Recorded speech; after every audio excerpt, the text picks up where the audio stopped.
And a good warm welcome to everybody this evening. We had a little bit of thing. I was busy trying to add in a stinger there for the little PUBG Africa stinger there, and it kind of went a little bit weird. Let's put it that way. Welcome everybody to the WeBuyCars PUBG podcast, sponsored by WeBuyCars.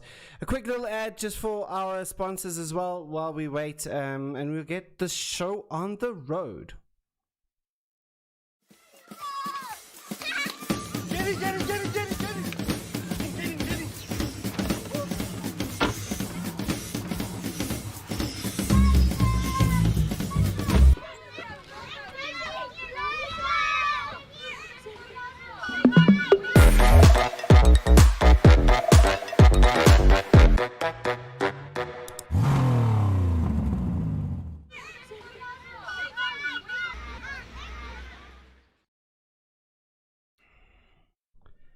As I said, WeBuyCars, the official sponsor of the PUBG Africa podcast, and also the sponsor of the Season 2 as well for PUBG African League. And I got next to me, as per usual, we got Mr. Viking. How are you doing, sir? Yeah, evening everyone. I'm doing well, thanks. Nothing to complain about. That's good. I see Kutsi coming. I love these podcasters. I don't think we're the best. we try a little bit of mistakes here and there today, but yeah, we just saw obviously the completion of the group stages happened this week. We have our top 16 announced for the finals. It'll be 2 weeks, 2 days per week of PUBG action. We're going to play 5 maps a day as well. Viking, obviously your team heading over to the top of that leaderboard, 112 points. Let's just switch over to that as well, because I think let's have a discussion on how the group stages went. That's for sure. Yeah, I don't think I can put the final leaderboard, like this total leaderboard, as a good example of what will happen in the finals. Because of the groups being divided, teams not constantly playing against one another. I think we will definitely see some changes coming into the finals. But still, I mean, we had some teams really putting their effort in and coming out strong in these group stages. I mean, like yourselves. I mean, let's just say Sunday was just an inexorable smash fest, I would say. I'm gonna put it in those words because there was nothing else. I mean, you guys, winning 3 out of the 4 games on Sunday, must feel pretty good coming into those finals. Obviously, that you got that strong point, you got those good games behind you, so that should give a good mental set for you guys. Yeah, definitely. I think it's exactly what you said. I think it gave us a good mental and confidence boost heading into the finals. But then again, like I said, I think Sunday might have been an slightly easier lobby than what we played in on the Wednesday. I think some of our competition teams were in the group like that we did not play against on Sunday, and that basically just gave us a bit more freedom, especially around our looting areas on Sunday. So rotations were a bit easier, and then obviously getting to the late game with most of our players still alive. But yeah, the confidence, like I'm hoping that the team just takes that as a good boost and takes that confidence into the finals. Yeah, true. I mean, that's what you would want. I mean, I'm gonna come. I see Kutsi coming in chat saying WRG top 5 finals. I mean, I was pretty harsh with WRG on Sunday, I must admit. Obviously, they were my past team that I used to be. I no longer manage them or do anything. I'm not affiliated with any sort of, PUBG action when it comes to White Rabbit Gaming.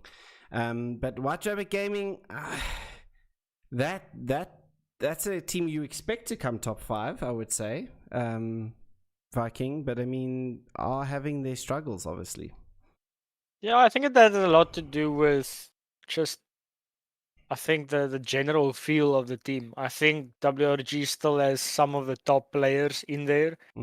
and placing 14th in the group stages is definitely not up to their standards. I mean, they could play a duo and they should be able to get to 14th, not as a four-man. So I definitely think there are some stuff hindering between the teammates there. I'm hoping that they can figure it out and fix it before the final start, because it's definitely a team that I would want to compete there at the top with us. Yeah, 100%. I mean, if you're going to look at it, like they were in essence number 2 in SA coming out of season one being obviously yourselves. But yeah, for White Rabbit, I mean, I think we're a bit. I think this week they're definitely going to be working on a lot of things coming in. I mean, 39 points, still well in safe. I mean, still 11 points ahead of Team Custom in 15th position. So, you know, they were just there. I mean, the points still coming. If you look from 8th all the way down to 14th within 10 points, I mean, we're going to see teams are going to be fighting for that pay. Let's talk about like the payout section. If you're looking at this, the points over here, right? The payout section is looking very, very tight at the moment because you get paid up to 8th. I mean, Yeah. To get that payout, it's gonna be a tough one for these teams, especially these mid-level teams at this moment.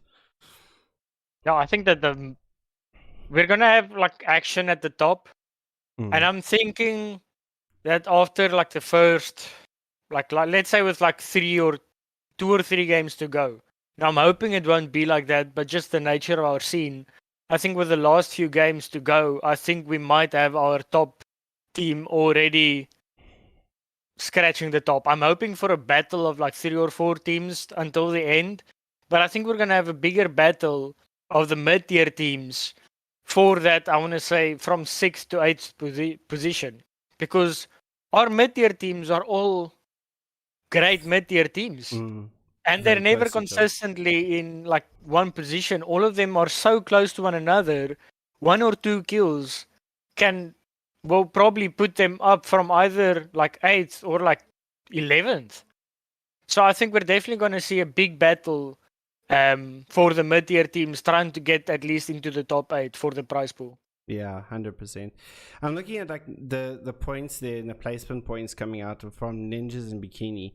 I mean, 53 kills, a lot of kills coming out of them. I mean, more than Born to Lead at this stage. But looking at their placement points at 18, you can distinctly see with them in the top 7, for instance, are the lowest.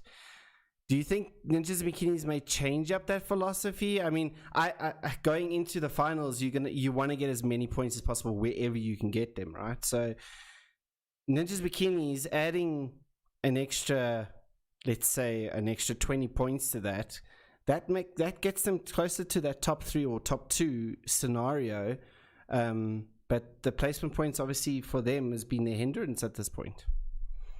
Yeah, I definitely think they will change it up for the finals. I definitely think Ninjas and Bikinis are one of the teams to look out for. You know, I definitely think Ninjas and Bikinis are one of the teams that will probably take in the top 3 spots. I don't think they were too worried about placement points in the group stages. I think they were trying to show some dominance, you know. And I don't think that they will change up their playstyle too much, especially now that, I mean, we're playing the super point system. Even though the chicken dinner is a lot of points, they are good fraggers, and the way they play is by getting their points from kills. So I'm definitely sure that in the finals they won't be able to just push out like they did in the group stages. But because there's a lot more on the line, they will still push out, but they will be a lot more aware about their timings and when they want to do it, and they will make sure that they stay alive until some of the placement points in each game. For sure, I agree. And then I'm just looking down the bottom there. I mean, Stick Daddy Club coming in clutch in the last game, pretty much to take it into the top 16, kicking out their sister team of Mates Alliance Gaming and Quick Draw Mag as well. I mean, for them, that was a good accomplishment, I must admit. I mean, that for them was a great Sunday ending off their group stages. I think they walked in with 2 points, if I'm not mistaken, into the last 4 games, and then they walked out with 26 points. I mean, proves that anybody could have made it into that top 16. Yeah, definitely. I think Sports League Daddy Club, I think let's say the last year and a half has been a big up and down road for them. Especially, losing half of the team, which is now Fractus, starting up a new team, trying to find new players. I think it's been up and down for them, and I'm sure they've had their struggles, but even though they're not where they want to be yet, you can definitely see that they have the potential. And if they just work on some more specific things, I mean, getting 24 points in one day, that's much more than the teams that are above them got. So if they were consistently getting 24 points each day, they would have been sitting top 10 right now. True. I agree with So that statement. if they can just work on being or playing well consistently, everyone's going to have their bad days and everyone's going to have their bad games, but you need to make up in the good games for that. And they have proved on Sunday that they are capable of having those good games as well. They just need to work on having more of the good games than the bad games. For sure. I see Kutsi in the thing, if against all odds Black had more experience in the final game, they would have qualified. I agree with that statement as well. Yeah. I mean, we saw that last game. They were coming for that chicken dinner, and then that splitting up the whole team in a 2-2 just did not work out for them. And I even mentioned, even before they got into the battle, I even mentioned saying, they have to stick together now, because if they stick as a 4-man, they can probably win this one out. And they had to kill every single person that was left. All the 3 NRT members and the one practice member of Anonymous, which almost won it for himself as well. I mean, against in our team as well. But I mean, I agree with what Kritsy's saying. They maybe had if they had a bit more experience in that final game, they probably would have done it. But when the pressure's on, you got to perform. So, and unfortunately for them, they crumbled under NR team. Yeah, I definitely think it's something that more of the bottom teams need to realize. If you get to the later stages of the game, yes, you have, I think they were just playing to win the game, but you need to know when and how to play to win the game. Yes, at the beginning you need to play passive, but I mean, there were 2 teams left, 4 people left. They need to know that there's 2 different teams and they are the only team with 4 people alive. And the only way you're going to win that game is by taking the aggression together from there on. Yeah. You need to know, as a bottom tier team, you need that experience to know when do we need to be passive and when do we need to take control of the game. And unfortunately for them, they split up, just tried to survive. And NR team pushed together, wiped out the first duo. The second duo got pushed in by the zone. They got wiped out, and then they just didn't get anything from that 4-man alive. Yeah, it was really unfortunate to see, but I think they'll learn from that as well, and then they'll take that into season number 3, which we will talk about a little bit later on. But I think they will learn a lot from that. But I mean, still a good comeback from them as well. I mean, they were really solidly coming back as well. I take my hat off to the Rusty Revolvers. Also had a gallant effort towards the end as well. I mean, 3 points from the 16, which I just gonna say, I guessed right. 26 points was the cutoff. I guessed that in the beginning when Alice and I were chatting about it. I guessed it right. But for Rusty Revolvers Gaming, I mean, great little performance from them as well. Yeah, definitely. And I mean, that's exactly what I mean. You see these bottom tier teams really step up their game. Definitely some of them have the potential and the skill. They just need to work on they need the experience, like Kritsi said, getting the experience and the knowledge of when to do what. And that will improve their gameplay by margins. Yeah. It's just that timing, so definitely, like you said. Yeah. I mean, there's definitely teams here in the bottom that I could have said if they had some better games, they would have made it. I mean, looking at the previous games in the ELO leaderboard that we had, I don't think Warriors are supposed to be there in 23rd. Gasp, I don't know, I'm pretty sure we've seen Gasp end in top 5 in some of our lobbies before, in scrims, even in some of the in the champion and challenger battles that we've hosted. And then I think the most dominant team in that has not qualified for me is Quick Draw Mag. Yeah, I mean, They were so horrible dominant Sunday. coming into the group stages, and then they just fell flat from there. I think Quick Draw scored 1 point, if I'm not mistaken, or if they scored any points. I don't think they scored any points on Sunday. I actually would just want to quickly confirm that as well in the background. I'll quickly confirm that when we go over. But yeah, Quick Draw Mag, no one expected that. I think I was a bit shocked when I think it was the third game in, and I had a look at the scores to see exactly what was going on.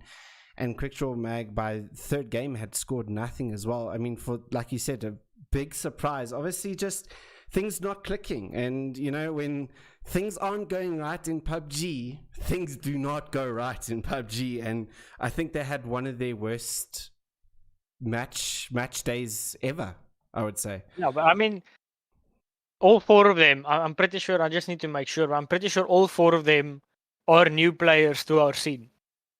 I think Mitch Main, we got Mitch Main's inside that. Quick Draw Mag, Mitch Main's inside that team. Okay, but I'm pretty sure, like, most of them, like, it's translucent. Yeah. Let me just confirm that for us quick.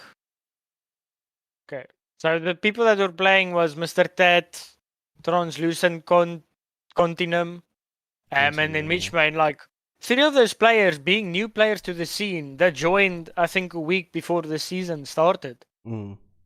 I mean, so do you think it might have been the pressure that they were not used to? Maybe like the pressure that got to them as new players being in the scene?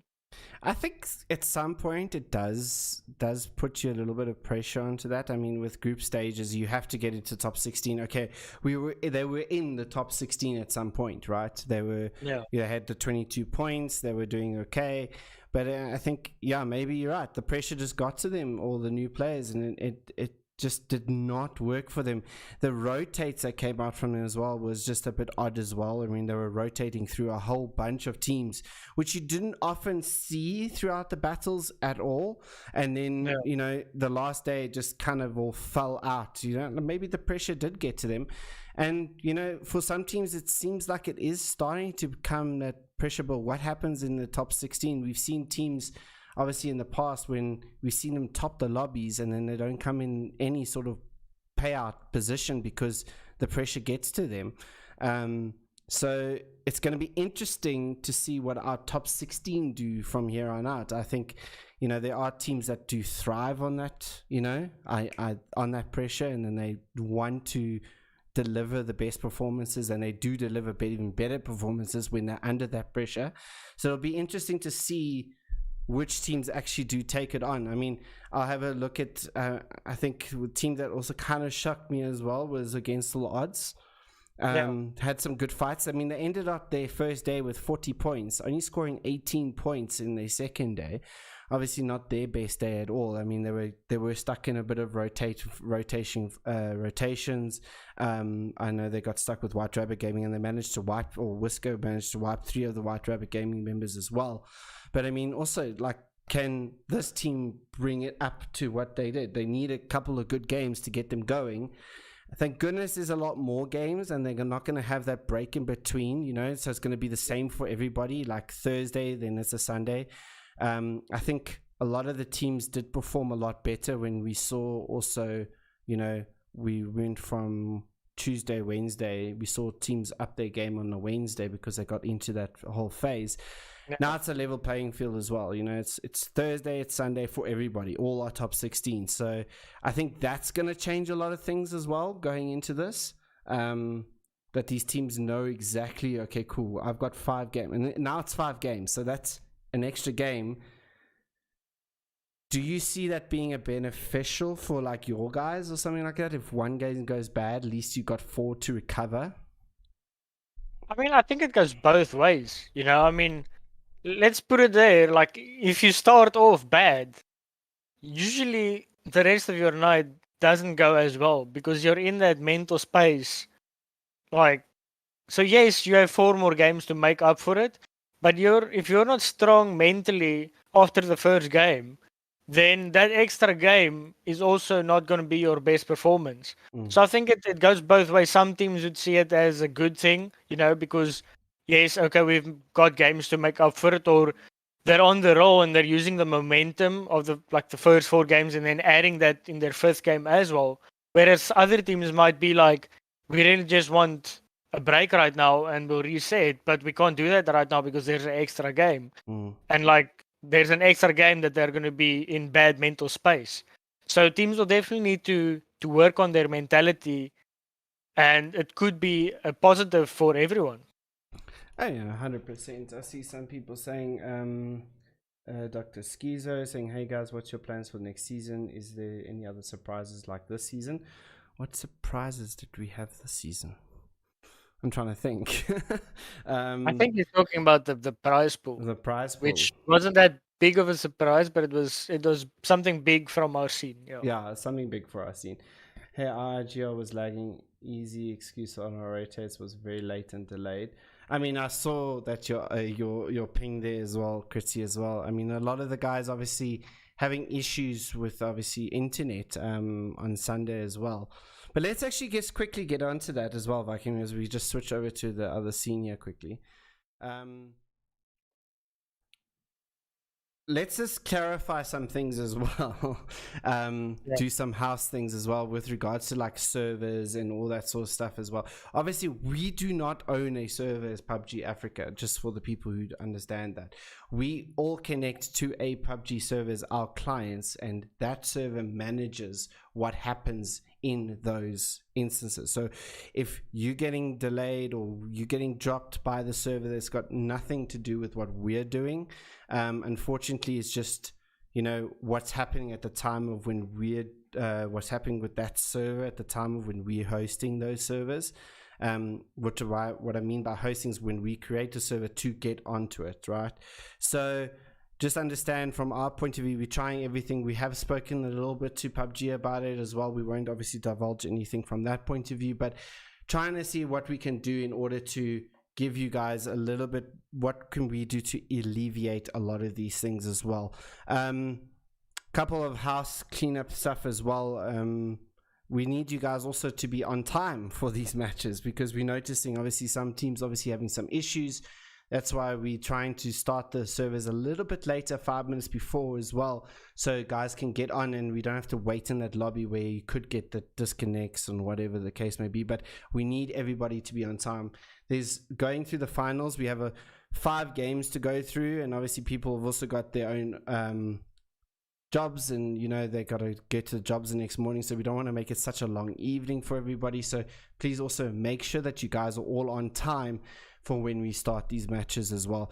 We are not going to be waiting any longer. If there's a massive disconnect of like 6 or 7 players or whatever the case to that effect, then we would be waiting. But other than that, we want to try and get these games on time. Like the other leagues, they don't wait, so we're going to try and get to that format where we need to be strict on our time limits. I just want to read covers out. I know that the pro scene has a lot longer countdown to make sure people join the server and gets in. Yeah, but we can't control that. Yeah. We can't control that because that's controlled by the esports client. We are obviously all running off the retail client, so we don't have that option to increase that timer before. Yeah, we just don't want to wait. If a game starts there, we start at opposite. No more wait, please. Yeah, exactly. It also messes with other people's time, so yeah, that's pretty much what we're going to do from there on in.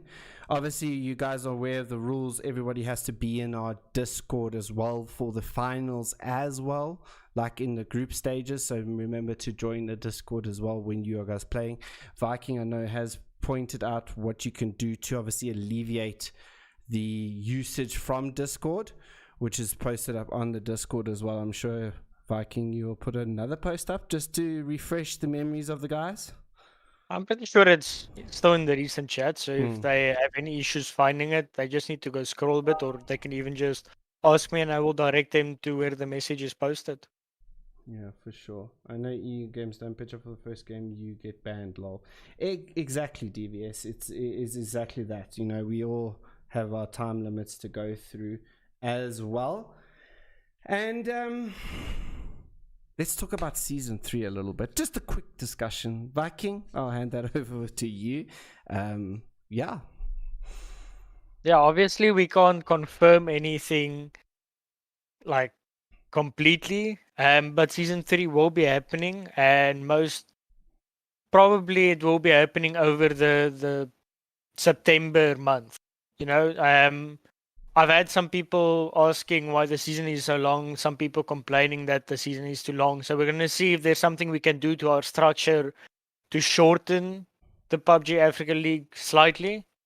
So we're trying to maybe see if we can fit it into 1 month. So most probably season 3 will be kicking off in the September month. We will be having a break over August to prepare, and just so everyone can relax and just get some relief from PUBG if they want to. But definitely season 3 is a thing, so keep your calendars open in September. Yeah, and then obviously during that August period as well, we will be hosting the scrims as well for anyone who wants to come and join in. Obviously normal rules apply for that, 13 teams or more. If it's less, then we will cancel those scrims, but it's obviously not a definite, you know, you have to be there. It's something so you can keep your skills, you know, fresh and alive. Maybe try out some new team members, do whatever you want to from there, that point of view. So remember, scrims will be still continuing during that August period. But yeah, September, guys, we will be hosting our season 3. Like I said, we can't confirm too much right now, but in due course we'll have everything sorted out from there. Please, in season 3, don't make a long qualifier and finals. Well, that's exactly what we've been listening to. Like Viking said, we've listened to you guys, so it definitely is trying to be within a month where we're going to try and see what we can do. Maybe max month and a half, I would say. Like max 1 month and a half, not the 3 months that we've just gone through now. A month would be amazing. Just checking the chat. Any questions that you do want to ask us, guys, just ask us in the chat. We will try and answer them as quickly as possible. We need to put up scrims for sure. We don't have this tournament a top fragger or MVP. Do we have in this tournament a top fragger or MVP prizes? We haven't allocated anything for that, have we? No. Since the prize pool is only building up, and since it is so small, we didn't feel like we should be giving out an extra prize pool to the top players, since the top players will most probably be from the top 3 or 4 teams anyway. That will gain a big portion of the prize pool. So because our prize pool is still pretty small, we've been giving all the prize pool to the teams and not specific players in that way. 100%. Scrims is a must. Teams need it. 100% agree with you, Deathmog. On a holiday while we try and play. I'm just having a look to see if anyone else has got anything. If you do spot anything, Viking, just let me know. Yeah, I think that's about it. If you guys have anything else, just quickly send it off before we end it off for this evening. Yeah, and what are you looking forward to the finals, Viking? I mean, 16 teams, 4 days, 20 matches. It's going to be a spicy one, I think, because I'm looking forward to casting this one as well. Yeah, I definitely think it's gonna be rough, but I'm looking forward to seeing some close games. If we can have some tight games with a tight leaderboard, even though it's not the best for the players, it just puts that pressure on each team to perform every game. And like especially me, like I get the goosebumps, you know, the nerves start pumping up, and that's what PUBG is all about, you know, having that stress factor of like just needing to perform. You know, it almost makes you go back to the PUBG days when you just started playing and you had to play for that win, and you were like so nervous. So having a good, strong competitive scene makes it feel that way again, and that's what I'm hoping for. Even though it's not the best feeling, it's a good feeling. Like it's a bad feeling in a good way. I like it. I like it. Kritsy's asking 20 matches. What is your top 5 in order? Okay, I'll go first. I don't know if Viking should do it because he's playing, so he's going to be a bit biased with his team. I just feel that that's what's going to be it. If I were going to put a top 5 right now, and this is my honest opinion, and Viking's going to look at me funny, but anyway. I reckon number 1, Ninjas and Bikinis. Number 2, Inexorable Gaming. Number 3, High Voltage. Number 4, Born to Lead. And 5, because, they're my old team, White Rabbit Gaming. I reckon White Rabbit Gaming are going to come back strong, and they're going to get into that top 5 position. But that is my picks for the top 5 of the league.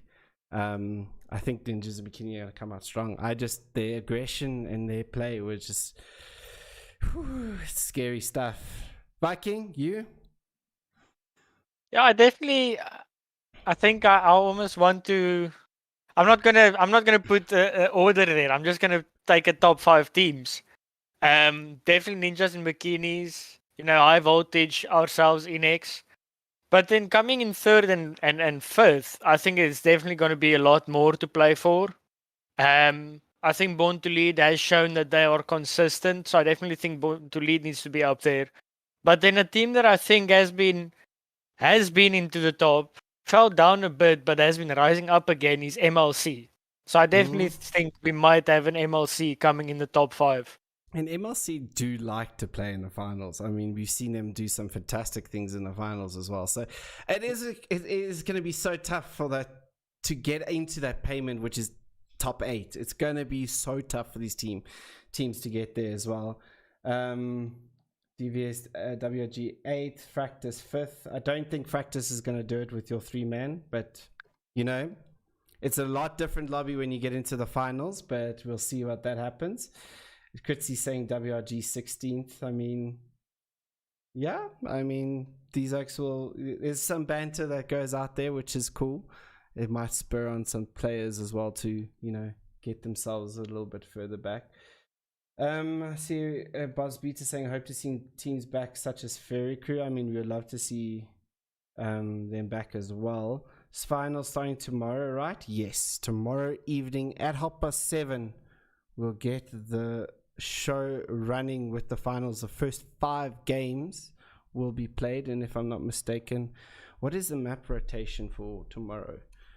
I think we're starting on Erangel. Yes. So it's Erangel, Miramar, and then we're also ending off on Erangel. And then Sunday, we're just reversing that and playing Miramar first. Okay. And then also...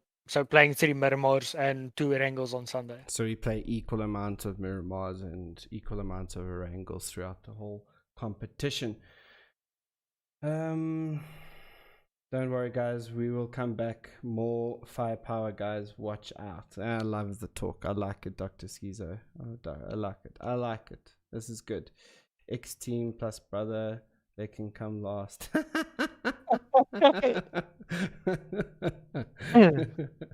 Hopefully servers are better on the finals. Otherwise, I can see a hard season 3 for PUBG Africa. I mean, Reaper Gaming, as we explained, I don't know if you were here, but obviously we don't control those servers. Like we said, the PUBG themselves controls all those servers. We all as clients connect to that as well.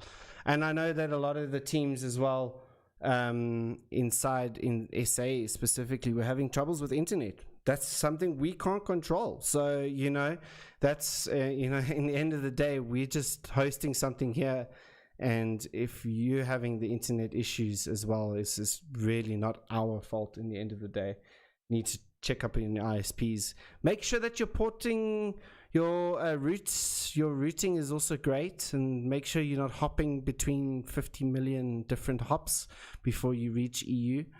So have a quick look at that as well. Get your ISP on board. Tell them to sort their stuff out and get that. Yeah, me and my team didn't have any issues on Sunday. We've had some issues in some of the earlier games. I think more in the battles we've had issues.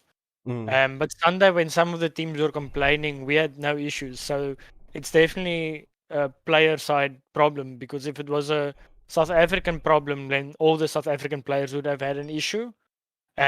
which was not the case. So just make sure you contact your ISP and clarify what's going on before the final start. Yeah, I know like Unknowns had a couple of issues as well in White Trapper Gaming. We saw him like, go and disconnect as well. It all just depends on how you're connecting and what your routing is as well. So just if you want to know how to do that, you can contact me. I know you can go pretty much, if you can find the IP of the server, you can go ping the server IP space T, I think it is, and that'll give a trace route. -T, that'll give you a trace route to exactly how many hops you're getting until you reach that server. If you're having more than like 10 hops, you should phone your ISP. And yeah, you can maybe get a little bit of better line of sight as well. Maybe hook up a VPN as well. That also seems to help some players as well, just to let you know. But yeah, just have a look at that, and guys, hopefully you can get something there. I hope we get a bigger and known, so we can have a event server and we can play on those servers. Let's see how season 3 and 4 go, I would say, and then we can start to talk to PUBG a little bit more. We have spoken to them about a lot of this. Obviously, there's obviously some limitations that we've been given, so things will get there eventually. I know Viking's been speaking a lot to them as well, so it's all in due course of time, but for now, we'll continue to host everything out and make sure that everything's 100% going forward. I think what I can say is I don't think teams should be waiting specifically for that. Esports client is mainly for PUBG's use. So even though there might be a possibility in the future if we grow, it's not something that our community at the moment needs to be hoping for, since we do not meet any requirements that puts us into using the esports client right now. So we need to get used to playing on the local servers, and unfortunately that's just how it's going to be for a while. And as soon as things change, you guys will all be notified. We are doing as much as we can with PUBG as well. Obviously, you know that they are one of the title sponsors of season number 2. And for this podcast, the sponsors are WeBuyCars. Go visit them on webuycars.co.za. You can buy or sell your vehicle with them, and they make it as easy as pie. What's the expression? Easy as pie? I like easy as pie. Easy as pie to do either or. So go have a look at them, and maybe if you need to sell your vehicle to get a little bit of extra cash or buy a new vehicle, they also obviously offer in trade-ins as well. So go have a look at them and find your next car there as well. For myself, I think that's about it for this evening. If there's no other questions, a lot of people talking about servers and all that sort of jazz. Nothing really much we can do. So cool. Viking, any last words before we close off for this evening? Just good luck to all the teams playing, and I hope to see those that don't play in the Twitch chat. Yes, 100%. Rooting for their favorite teams. 100%. Obviously, all the support is needed and welcomed from all of you guys. Check you guys in the chat. Check you guys on tomorrow evening for the first 5 games of season 2 finals, sponsored by PUBG and WeBuyCars. Until tomorrow, guys, have an excellent one. Stay safe out there as well. It's really cold here in SA as well, and with all the rioting and stuff that's going on in SA, be safe out there as well, guys. Thoughts to the people in KZN and Gauteng where this is all taking place, and be safe, guys. Really, just be safe out there. And until then, guys, until tomorrow evening, have an excellent one. Ciao for now.